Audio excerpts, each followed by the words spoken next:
नमस्कार दोस्तों, मैं हूं अतुल अग्निहोत्री और आप देख रहे हैं कनेक्टिंग गुरुजी।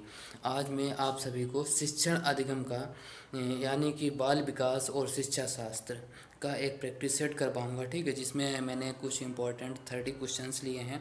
तो आप लोग इसको विस्तार पूर्वक समझिएगा और साथ में ही इस पेपर को याद भी कर लीजिएगा, ठीक है। नमस्कार दोस्तों, मैं हूं अतुल अग्निहोत्री और आप देख रहे हैं कनेक्टिंग गुरुजी। आज का टॉपिक है हमारा बाल विकास को लेकर, ठीक है। तो हमने बाल विकास के प्रैक्टिस सेट के अकॉर्डिंग 13 क्वेश्चन चुने हुए हैं जो बहुत ही ज़्यादा महत्वपूर्ण हैं सीटेट और टीईटी के एग्ज़ाम के लिए।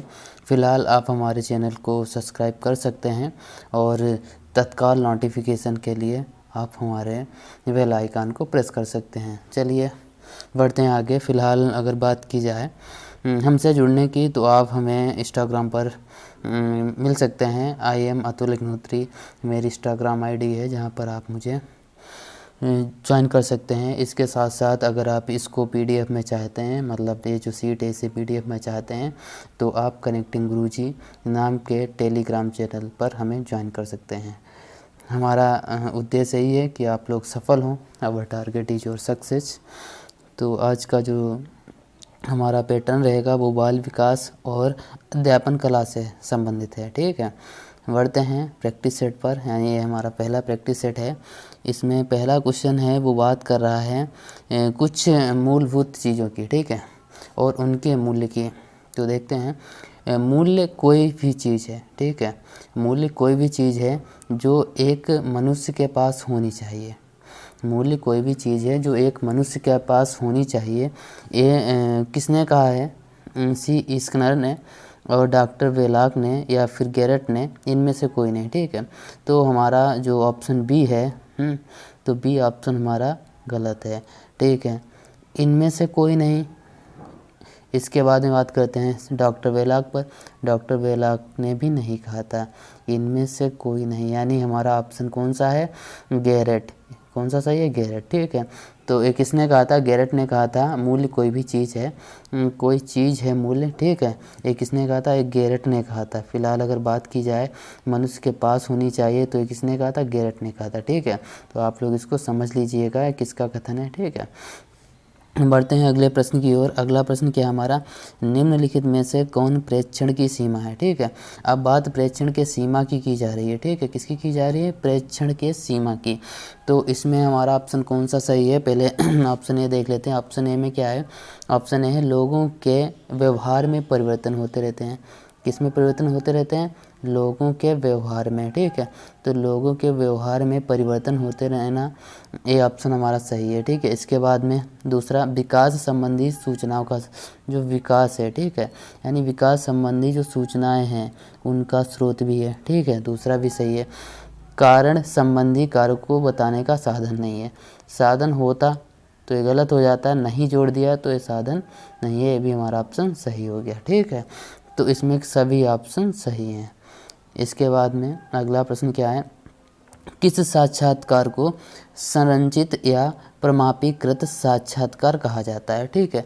कौन सा ऐसा साक्षात्कार है जिसको हम संरचित या प्रमापीकृत साक्षात्कार कहते हैं, ठीक है।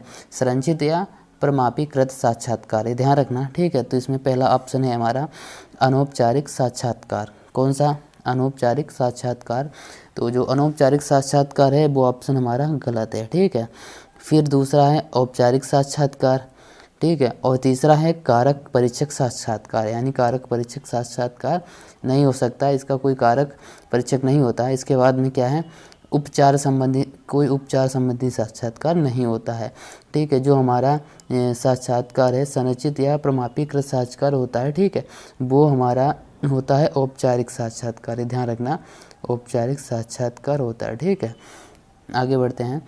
मस्तिष्क के किसी भी भाग में यदि कोई दोष आ जाए, ठीक है, मस्तिष्क के किसी भी भाग में, अब बात की जा रही है मस्तिष्क के किसी भी भाग में, ठीक है। अगर मस्तिष्क के किसी भी भाग में कोई दोष आ जाए, ठीक है, कोई दोष आ जाए तो बालक होगा। तो बालक क्या होगा वो देख लेते हैं। मानसिक विकलांग होगा, ठीक है, मंदबुद्धि होगा, मानसिक विकलांग होगा तो मंदबुद्धि होगा, यानी हमारे ऑप्शन दोनों सही है, ठीक है। तो इसमें कौन सा सही हो गया? हमारा ऑप्शन सी, ए और बी दोनों सही है। ठीक है, तो सी ऑप्शन हमारा इसमें सही हो गया। अब क्या है, चौथा प्रश्न, अनौपचारिक मूल्यांकन का प्रकार हो सकता है। ठीक है, बात की जा रही है अनौपचारिक मूल्यांकन की। ठीक है, तो अनौपचारिक मूल्यांकन देख लेते हैं ऑप्शन क्या है अनौपचारिक मूल्यांकन में। ठीक है, तो यहाँ पर अनौपचारिक मूल्यांकन की बात की जा रही है, ध्यान रखना। ठीक है, तो अनौपचारिक मूल्यांकन क्या या किस प्रकार का हो सकता है। पहला है पाठ्यक्रम पर आधारित मूल्यांकन। ठीक है, पाठ्यक्रम पर आधारित मूल्यांकन। दूसरा है मापदंड संदर्भित मूल्यांकन।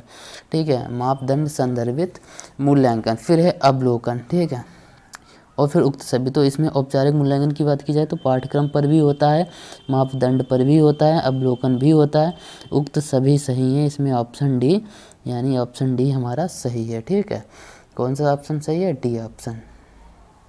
अब बढ़ते हैं अगले प्रश्न की ओर। अगला प्रश्न है किसके लिए। ठीक है, किसके लिए बच्चों का शारीरिक, सामाजिक, सांस्कृतिक, शारीरिक, ठीक है, किसके लिए हमारा बच्चों का जो होता है शारीरिक, सामाजिक और सांस्कृतिक के साथ साथ शैक्षिक पर्यावरण भी उत्तरदायी होता है। ठीक है, के साथ साथ शैक्षिक पर्यावरण भी उत्तरदायी होता है। ठीक है, पहला ऑप्शन है जननिक।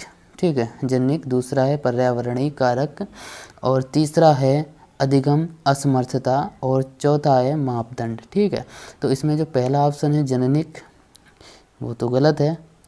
ठीक है, क्योंकि बच्चों का शारीरिक और सामाजिक, सांस्कृतिक तथा शैक्षणिक पर्यावरण भी उत्तरदायी होता है। किसके लिए। ठीक है, तो ये अभी हम बता रहे। दूसरा ऑप्शन है हमारा पर्यावरणीय कारक, तो पर्यावरणीय कारक के अंतर्गत भी नहीं आएगा। ठीक है, उसके बाद है अधिगम असमर्थता और मापदंड। ठीक है, तो इसमें हमारा अधिगम असमर्थता यानी अधिगम में असमर्थ होगा। ठीक है, वही इसके लिए उत्तरदायी होगा। तो ऑप्शन नंबर हमारा कौन सा सही है, सी ऑप्शन हमारा इसमें सही है। ठीक है, बढ़ते हैं अगले प्रश्न की ओर। मूल्यों का विकास किसके द्वारा होता है। ठीक है, जो हमारे मूल्य होते हैं, ठीक है, उन मूल्यों का विकास किसके द्वारा होता है। ठीक है, तो बहुत सारे मूल्य होते हैं। नैतिक मूल्य है, जैसे समझ सकते हो, फिलहाल इनका अध्ययन आपने पहले किया ही होगा। फिलहाल आते हैं ऑप्शन की ओर। प्रत्यक्ष अधिगम, पहचान प्रक्रिया, ए और बी दोनों। इसमें फ़िलहाल अगर हम बात करें प्रत्यक्ष अधिगम की तो वो भी सही है, और अगर बात की जाए पहचान क्रिया की, प्रक्रिया की, तो वो भी सही है। ठीक है, तो इसमें हमारे ऑप्शन ए और बी दोनों सही हो जाते हैं। ठीक है, ए और बी दोनों सही हो जाते हैं। अगला प्रश्न क्या है, अगला प्रश्न है चरित्र आदतों का पुंज है। ठीक है, चरित्र जो है वो आदतों का पुंज है। ठीक है, चरित्र आदतों का पुंज किसका मत है, मतलब किसने कहा है, किसने मत दिया है। ठीक है, तो आ जाते हैं ऑप्शनों पर। हमारा पहला ऑप्शन है सैमुअल इस्माइल। ठीक है, पहला ऑप्शन क्या है, सैमुअल इस्माइल, और दूसरा ऑप्शन क्या है हमारा जीन प्याज, और तीसरा ऑप्शन क्या है वी.एफ. स्किनर, और चौथा ऑप्शन हमारा क्या है वोरोन। ठीक है, तो इसमें बात की जाए चरित्र आदतों का पुंज है, एक किसने कहा था, तो ये कहा था सैमुअल इस्माइल ने। ठीक है, किसने कहा था, सैमुअल इस्माइल ने। चरित्र आदतों का पुंज है, मत किसका, सैमुअल इस्माइल का। ठीक है, अब बढ़ते हैं अगले प्रश्न की ओर। अगला प्रश्न हमारा क्या है, देखते हैं। मनोवैज्ञानिकों के अनुसार नैतिक विकास का प्रमुख तत्व। ठीक है, मनोवैज्ञानिकों के अनुसार नैतिक विकास का प्रमुख तत्व क्या है। ठीक है, तो इसमें पहला ऑप्शन है संवेगात्मक तत्व, दूसरा है व्यवहारात्मक तत्व, तीसरा है संज्ञानात्मक तत्व, और चौथा है उक्त सभी। तो इसमें सभी यानी उक्त सभी सही होगा, ऑप्शन नंबर डी। ठीक है, इसके बाद में अगला प्रश्न क्या है, समलिंगी प्रेम किस अवस्था में विकसित होता है। ठीक है, अगर बात समलिंगी प्रेम की जाए, ठीक है, अगर बात समलिंगी प्रेम की जाए तो किस अवस्था में विकसित होता है, वो हमारी अवस्था होती है किशोरावस्था। ठीक है, कौन सी अवस्था होती है, किशोरावस्था में विकसित होता है, बाकी किसी भी अवस्था में ये विकसित नहीं होता है। ठीक है, तो इसको समझ लीजिएगा, अगर समलिंगी प्रेम पूछा जाए तो वो किस में आएगा, किशोरावस्था में आएगा। ठीक है, अगला प्रश्न क्या है हमारा, मनोविज्ञान शब्द का शाब्दिक अर्थ क्या है। मनोविज्ञान शाब्दिक अर्थ अगर बात कर रहा है शाब्दिक अर्थ की, तो मनोविज्ञान का मतलब होता है मन।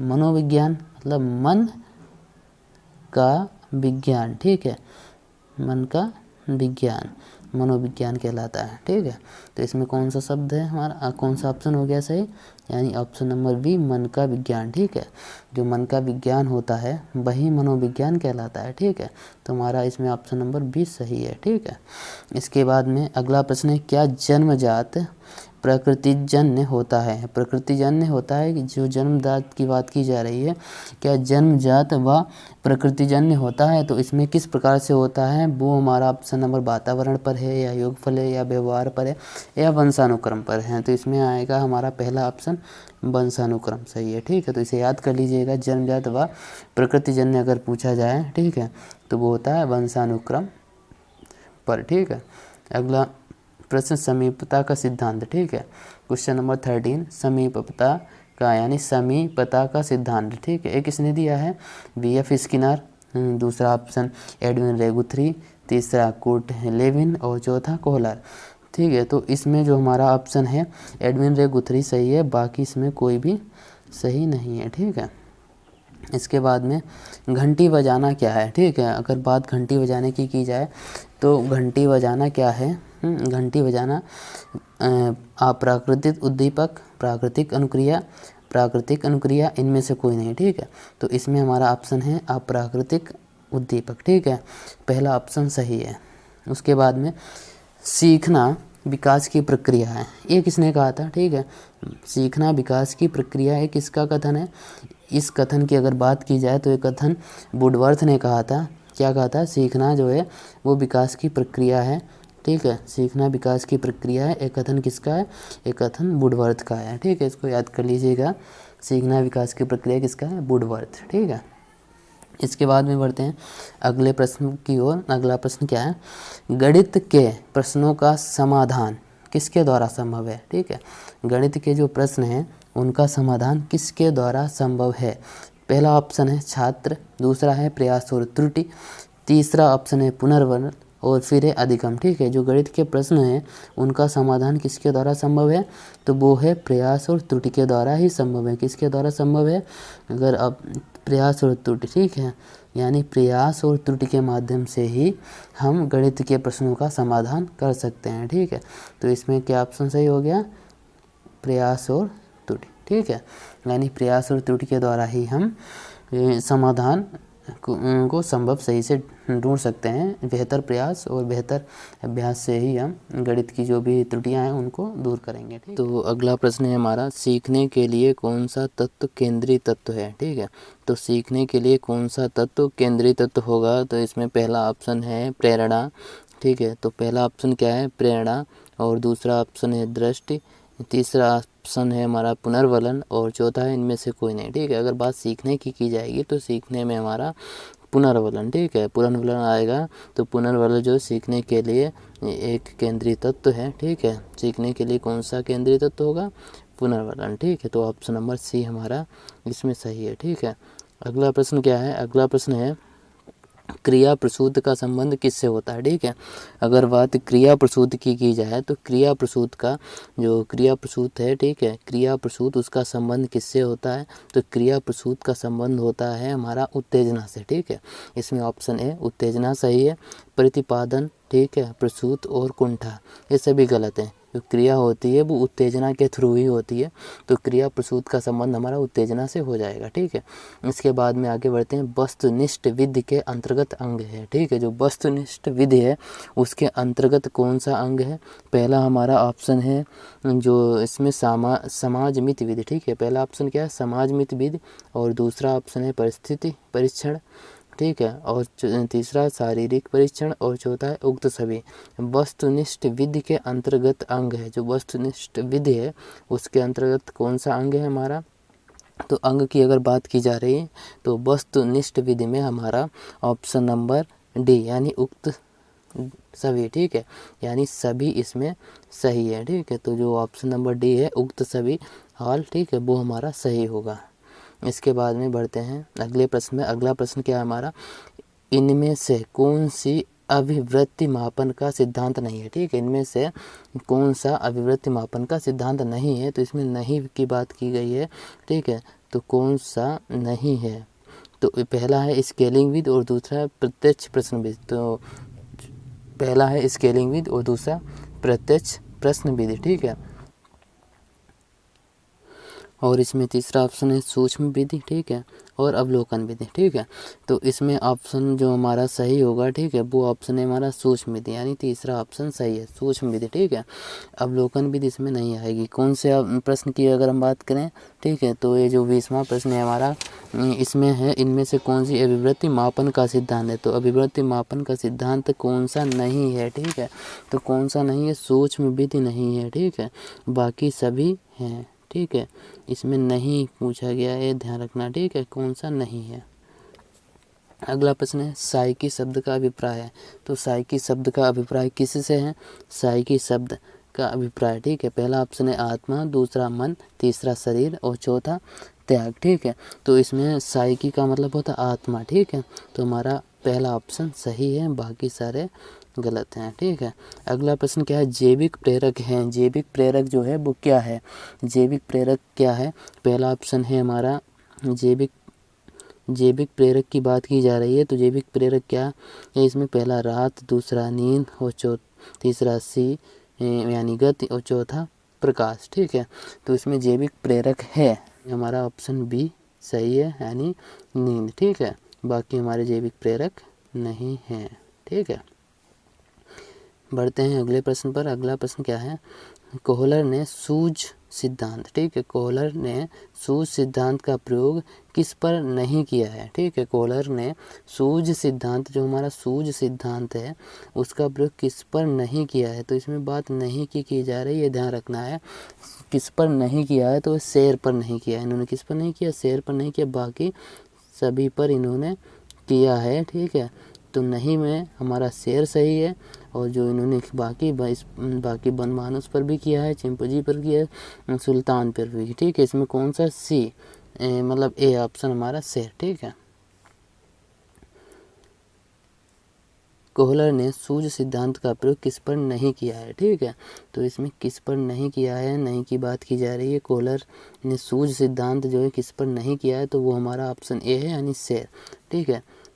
अगला प्रश्न क्या हमारा, बौद्धिक संक्रिया है, ठीक है, बौद्धिक संक्रिया क्या है, बढ़ते हैं ऑप्शन की ओर, गुणा, ठीक है, गुणा, फिर है जोड़, फिर है घटाना। तो बौद्धिक संक्रिया के अंतर्गत ये सभी आ जाते हैं, यानी उक्त सभी सभी ऑप्शन हमारे सही है, यानी बौद्धिक संक्रिया गुणा भी है, घटाना भी है, जोड़ भी है, तो ये सभी हमारे क्या हो गए, उक्त सभी, यानी हमारे उक्त सभी सही हैं, ठीक है। बौद्धिक संक्रिया के अंतर्गत गुणा भी है, जोड़ना भी है, घटाना, इसमें समय हम अपनी बुद्धि का प्रयोग करते हैं, अपने विवेक का प्रयोग करते हैं, ठीक है। अगला प्रश्न क्या है, देखते हैं अगले प्रश्न को, मानसिक आयु का, ठीक है, जो मानसिक आयु है उसका प्रत्यय किसने दिया, ठीक है, जो मानसिक आयु है, मानसिक आयु का प्रत्यय किसने दिया है, ठीक है, मानसिक आयु का प्रत्यय विनय साइमन ने दिया है, इसमें पहला ऑप्शन सही है, ठीक है। मानसिक आयु का प्रत्यय किसने दिया था, जो वो है हमारे वैज्ञानिक है विनय साइमन, ठीक है। मानसिक आयु में विनय साइमन का बहुत ही ज़्यादा योगदान रहा है, ठीक है। अगला प्रश्न क्या है, 26 प्रश्न की ओर बढ़ते हैं। जो ऑप्शन दिए हैं, ठीक है, इनमें किसका भाषा से घनिष्ठ संबंध है, ठीक है, घनिष्ठ संबंध की बात की जा रही है, घनिष्ठ संबंध किससे है, तो इसमें पहला ऑप्शन हमारा क्या है, बालक का, ठीक है, दूसरा ऑप्शन है बुद्ध का, तीसरा शिक्षक का, चौथा डी नेता का, ठीक है। तो इसमें हमारा बुद्ध का सही है, ऑप्शन नंबर बी, ठीक है, बुद्ध का ऑप्शन नंबर बी इसमें सही है, ठीक है।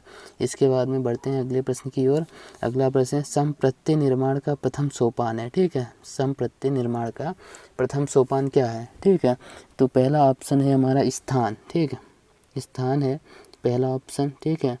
फिर दूसरा ऑप्शन क्या है हमारा, पृथ्वी, तीसरा ऑप्शन क्या है, आवश्यकता, चौथा ऑप्शन क्या है हमारा, पृथक्करण, ठीक है। तो इसमें हमारा जो सही आंसर है वो हमारा है पृथक्करण, ठीक है। इसमें संप्रत्यय निर्माण का अगर प्रथम सोपान है तो वो किससे है, पृथक्करण से, ठीक है, ऑप्शन नंबर डी सही है, ठीक है, पृथक्करण। अगला प्रश्न क्या है, 28 प्रवाह के अंतर्गत कौन तत्व नहीं है, ठीक है, प्रवाह के अंतर्गत कौन सा तत्व है वो नहीं है, बात इसमें प्रवाह की जा रही है। तो प्रवाह के अंतर्गत, ठीक है, कौन सा तत्व नहीं है, ठीक है, नहीं ये लगा है, तो इसमें शब्द है, सहचार है, अभिव्यक्ति ये भी है। प्रवाह के अंतर्गत ये तीनों ऑप्शन है, ठीक, सिर्फ प्रसून एक ऐसा ऑप्शन है, ठीक है, जो प्रवाह के अंतर्गत नहीं है, तो इसमें ऑप्शन नंबर बी सही है। कौन सा ऑप्शन सही है? बी ऑप्शन सही है। ठीक है, बढ़ते हैं अगले प्रश्न पर। अगला प्रश्न क्या है हमारा, देख लेते हैं। सृजनात्मकता पर किसका प्रभाव पड़ता है? ठीक है, जो सृजनात्मकता है उस पर किसका प्रभाव पड़ता है? ठीक है, तो पहला ऑप्शन है सृजनात्मकता के बारे में वातावरण है, दूसरा ऑप्शन है अधिगम है, तीसरा ऑप्शन अभिवृद्धि है, चौथा डी है। तो इसमें सृजनात्मकता की बात की जा रही है। ठीक है, तो इसमें सृजनात्मकता की बात की जाए, जिसका प्रभाव पड़ता है किस पर पड़ता है? ठीक है, तो इसमें हमारे ऑप्शन क्या है? वातावरण, अभिवृद्धि, अधिगम और उक्त सभी। तो इनमें सभी पर पड़ता है। ठीक है, तो हमारा ऑप्शन नंबर डी सही है, सभी पर पड़ता है। ठीक है, ऑल। ठीक है, अगला प्रश्न है अधिगम वृक्क के कितने प्रकार होते हैं? ठीक है, तो इसे याद कर लीजिएगा। अधिगम वृक्क के अगर प्रकार पूछे जाए तो 4 प्रकार होते हैं अधिगम वृक्क के। ठीक है, कितने प्रकार होते हैं? 4 प्रकार, यानी ऑप्शन नंबर सी हमारा सही है, बाकी हमारे ऑप्शन गलत हैं। तो CDP का पेपर यानी बाल विकास और शिक्षण अधिगम से संबंधित प्रश्न थे, तो आप इसको एक बार देखिएगा ज़रूर, विस्तार से समझिएगा। बाकी अगर कोई प्रश्न में आपकी सुझाव या राय है तो वो हमें दे सकते हैं कमेंट के थ्रू।